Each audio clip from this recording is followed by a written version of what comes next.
Coucou tout le monde, j'espère que vous allez bien, j'espère que votre famille se porte bien également. Bienvenue sur ma chaîne, on se retrouve dans cette nouvelle vidéo qui n'était pas du tout prévue.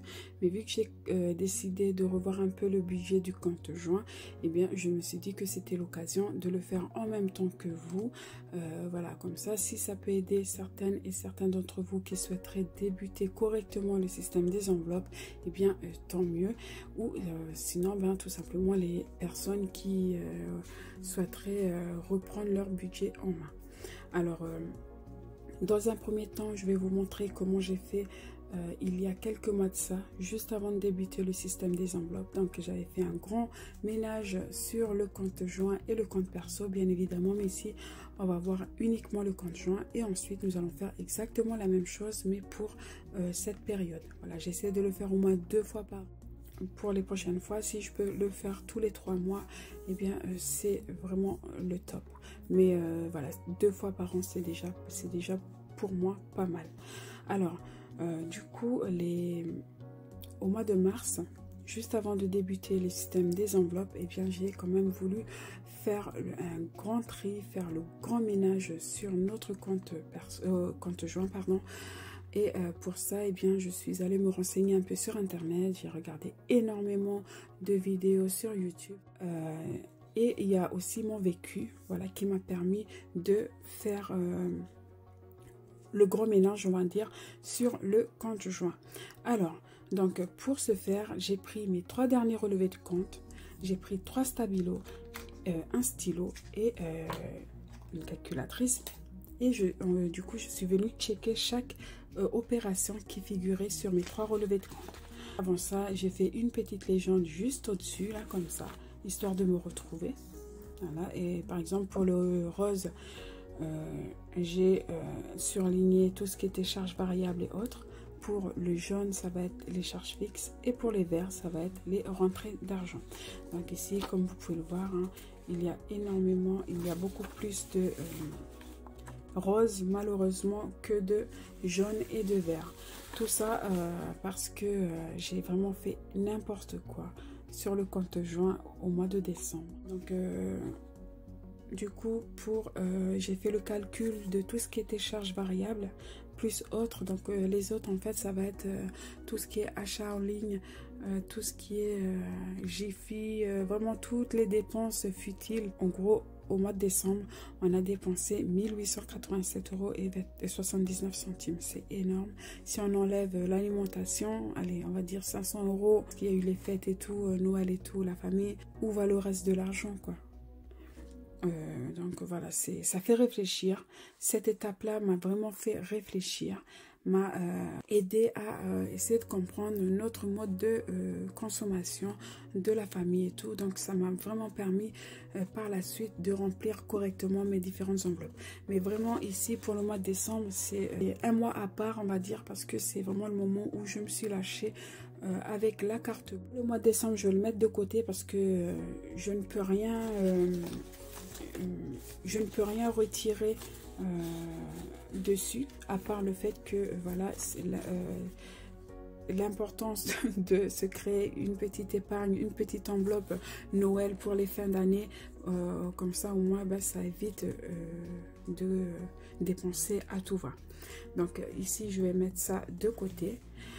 Donc on va se concentrer du coup sur le mois de janvier, février et mars. Voilà. Donc là, pour le mois de... pour ces 3 mois-là, c'est pareil. Donc pour ces relevés de compte-là, je suis venue checker chaque opération. Pour les charges variables et autres, je le répète, ça va être pour le rose, la couleur rose. Jaune, ça va être pour les charges fixes. Et vert, enfin, c'est pour les rentrées d'argent. Donc j'ai fait ça pour les 3. Et ensuite, une fois que ça c'était fait, j'ai regardé un peu toutes mes charges variables et autres. Et vu que je savais déjà que j'allais commencer le système des enveloppes, j'ai commencé à réfléchir quelle enveloppe j'allais mettre pour tous les mois, pour mes dépenses mensuelles. Donc du coup, il y a eu l'alimentation, je me suis aidée de différentes vidéos sur YouTube. Donc, d'ailleurs, petite parenthèse, je remercie à toutes ces youtubeuses que j'ai pu suivre. Parce que c'est grâce à elle que j'ai connu le système des enveloppes. Et c'est grâce à elle que maintenant, eh bien, je peux moi aussi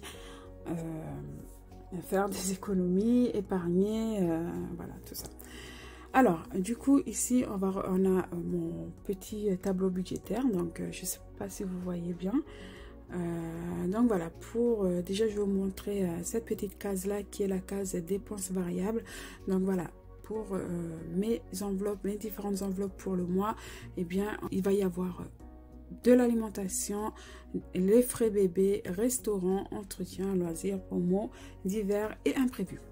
Donc ça va être pour mes différentes enveloppes. Et ensuite, je suis venue ici regarder un peu, j'ai regardé un peu toutes mes charges variables et autres. Et ensuite, c'est à partir de là que j'ai défini à peu près le montant que je voulais mettre dans l'alimentation.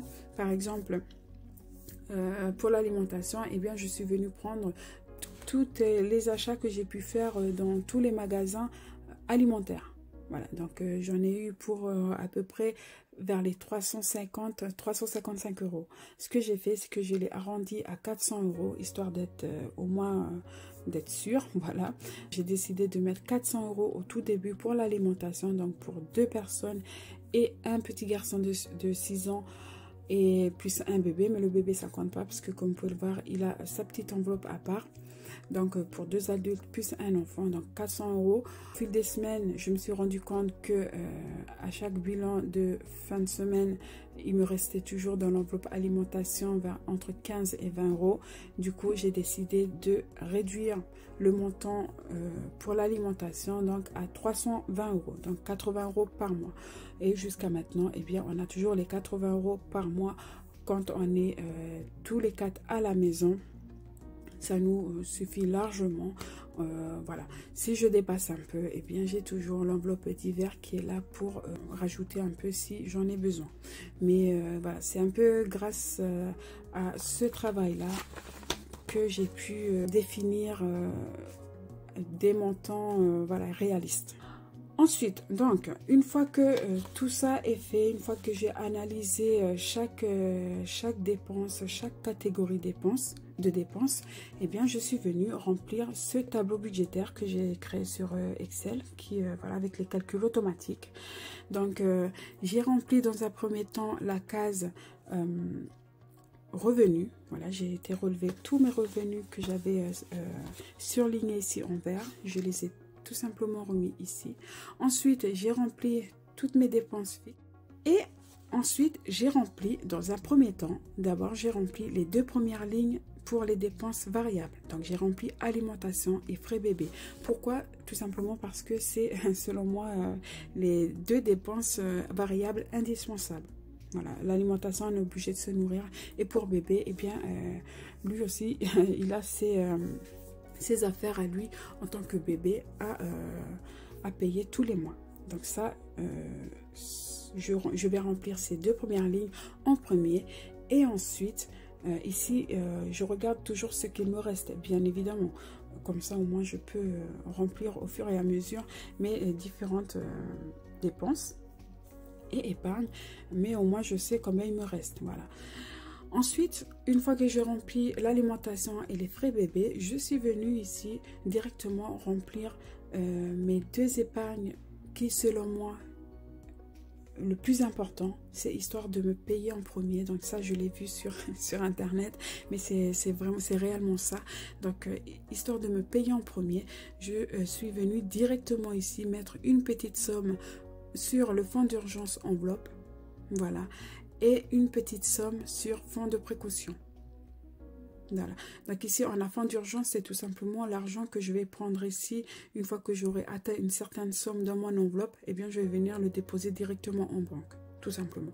Une fois que ça c'est fait, eh bien, ce qu'il va me rester ici, je vais venir remplir le reste de mes dépenses variables. Voilà, donc entretien, restaurant, loisirs, voilà. S'il n'y a pas assez, eh bien j'essaie d'ajuster le mieux possible, histoire que tout rentre dedans et qu'ici, il me reste 30-40 euros Voilà, histoire que si jamais il y a des prélèvements que j'avais pas prévus et tout, au moins eh bien je ne serai pas à découvert. Donc voilà comment j'ai fait au tout début. J'espère que j'ai été vraiment assez claire pour vous. Comme je vous ai dit, cette vidéo n'était pas du tout prévue, mais j'ai quand même voulu vous partager, comme ça si ça peut aider certaines personnes, et bien tant mieux, c'est vraiment le but. Donc ça c'est fait. Une fois que cette étape est terminée, maintenant la partie la plus agréable arrive, c'est-à-dire on va commencer à choisir nos portefeuilles, les petites enveloppes. Donc ça c'est vraiment la partie que j'ai aimé. Voilà, j'ai regardé énormément de vidéos comme je vous ai dit sur internet. C'est à ce moment là que j'ai malheureusement acheté le Filofax qui n'était pas du tout adapté à mes besoins, mais voilà, ça c'est tout moi. J'adore essayer des choses et malheureusement la plupart des cas eh ben, c'est pas du tout adapté à mes besoins. Donc voilà, pour celles et ceux qui n'ont pas les moyens de s'acheter le Filofax, qui n'ont pas les moyens d'acheter voilà, tous ces portefeuilles, ces classeurs, vous pouvez commencer par des enveloppes simples, basiques. Voilà, vous pouvez également utiliser votre portefeuille, votre ancien portefeuille, en mettant des intercalaires à l'intérieur pour séparer les différentes catégories. Si vous voulez, il y a déjà des packs complets sur Amazon. J'avais vu la dernière fois avec un classeur, des enveloppes, des autocollants déjà. En fait, voilà, c'est déjà un pack complet pour commencer le système des enveloppes. Voilà pour du coup la première partie de la vidéo. Maintenant on va passer à la deuxième partie. Donc on va faire exactement la même chose mais pour le mois d'août. Alors je vais faire exactement la même chose comme je vous ai dit comme au mois de mars, à la seule différence que ici j'ai pris qu'un seul relevé de compte. Tout simplement parce que je sais qu'il n'y a pas grand chose qui a bougé, qui a changé. Voilà, je suis trop contente parce que ici, contrairement aux autres relevés de compte, ça se tient sur une page, quoi. C'est plus clair, c'est plus agréable à lire. Je suis trop contente d'en arriver là. Tout simplement parce que voilà, c'est grâce à ce que j'avais fait au tout début qui m'a permis voilà maintenant de voir plus clair sur mes relevés de compte. Et pour vous dire, c'est la première fois que je prends du plaisir à regarder mes relevés de compte. Enfin bref, je vais arrêter de parler et on va commencer. Donc ici pour le surligneur orange, je vais venir surligner tout ce qui est dépenses, tout ce qui est charge variable. Donc ici je viens mettre charge variable. Donc maintenant il n'y a plus de autres parce que j'ai bien catégorisé mes différentes dépenses. Donc voilà, pour le rose je vais venir surligner tout ce qui est charge fixe. Et enfin, pour le vert, je vais surligner tout ce qui est rentrée d'argent.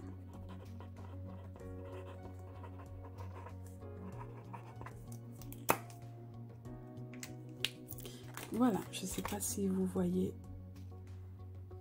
bien. Donc, on va commencer. Alors, pour le orange, je vais venir surligner tout ce qui est charge variable. Donc tout ce qui est charge variable, eh bien ça va être les 670 €, un budget de 670 € pour tout ce qui est charge variable.